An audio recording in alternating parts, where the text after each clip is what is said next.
নমস্কার বন্ধুরা, আপনারা সবাই কেমন আছেন? চলে যাওয়া যাক। আজকে আমি দেখাবো আপনাদেরকে শুক্তো বানানো।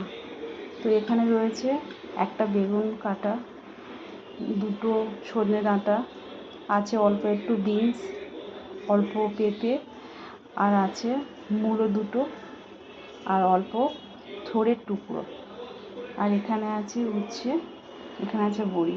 তো আমি সবগুলোকে একসঙ্গে কেটে নিয়েছি। আমি দিয়ে দেবো কড়াতে এবারে অল্প পরিমাণে সর্ষের তেল। তেলটা গরম হলে বড়িটা ভাজবো। তেলটা গরম হয়ে গেছে, এবার দিয়ে দেবো বড়িটা। বড়িটা ভালো করে লাল লাল করে ভেজে নিতে হবে।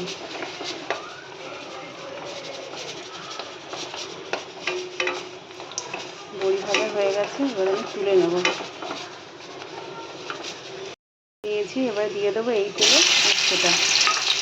উচ্ছেটাও ভালো করে লাল লাল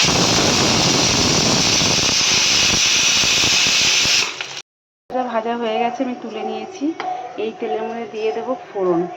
এখানে রয়েছে মেথি হাফ চামচ, শুকনো লঙ্কা একটা, তেজপাতা দুটো, রাঁধুনি হাফ চামচ, সর্ষে হাফ চামচ, সব কিছু মিলিয়ে আমি এই তেলের মধ্যে দিয়ে দিলাম। ফোড়নটা ভালো করে হওয়া অবধি আমি নাড়ব। ফোড়ন ভালো করে হয়ে গেছে ভাজা, এবারে দিয়ে দেবো আমি কাটা আনাজ।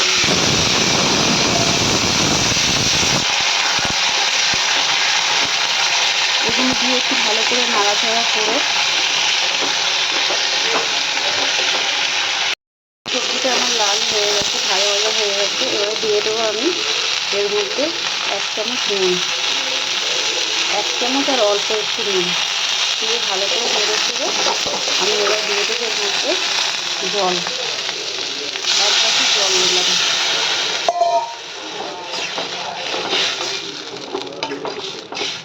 এবার এটাকে আমি 5 থেকে 7 মিনিট অবধি ঢাকা দিয়ে দিলাম। হচ্ছে শুক্তোর মশলা। এখানটা আমি 1 চামচ দিয়েছি সর্ষে, 1 চামচ পোস্ত, 1 চামচ রাঁধুনি, আর 1 টুকরো আদা, সব আমি বেটে নিয়েছি। এখানে হয়ে গেছে আমার সব আনাজগুলো সেদ্ধ, আর বড়ি আর উচ্ছে যেটা ভাজা ছিল সেটাকে আমি সেদ্ধ হয়ে এসে তখন আমি দিয়ে দিয়েছি। এবার দিয়ে দেবো এই মশলাটা। এটা দিয়ে ভালো করে নাড়াচাড়া করতে হবে। আর দিয়ে দেবো এর মধ্যে আমি 1 চামচ চিনি।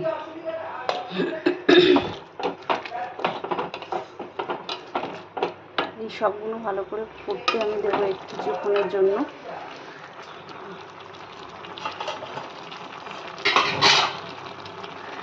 এটা ভালো করে ফুটে গেছে, এবার দিয়ে দেবো আমি এর মধ্যে 1 হাতা দুধ।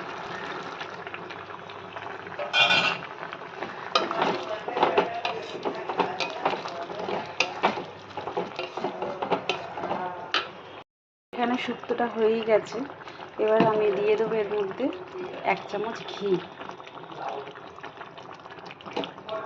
ঘিটা দিয়েই আমি নামিয়ে দেবো। শুক্তোটা দেখতেই পাচ্ছেন কত সুন্দর কালার এসছে। শুক্তোটা পুরোপুরি কমপ্লিট। ভালো লাগলে খেয়ে দেখবেন বানিয়ে বাড়িতে, আর লাইক করবেন, শেয়ার করবেন। আজকে এখানেই শেষ করছি। ধন্যবাদ।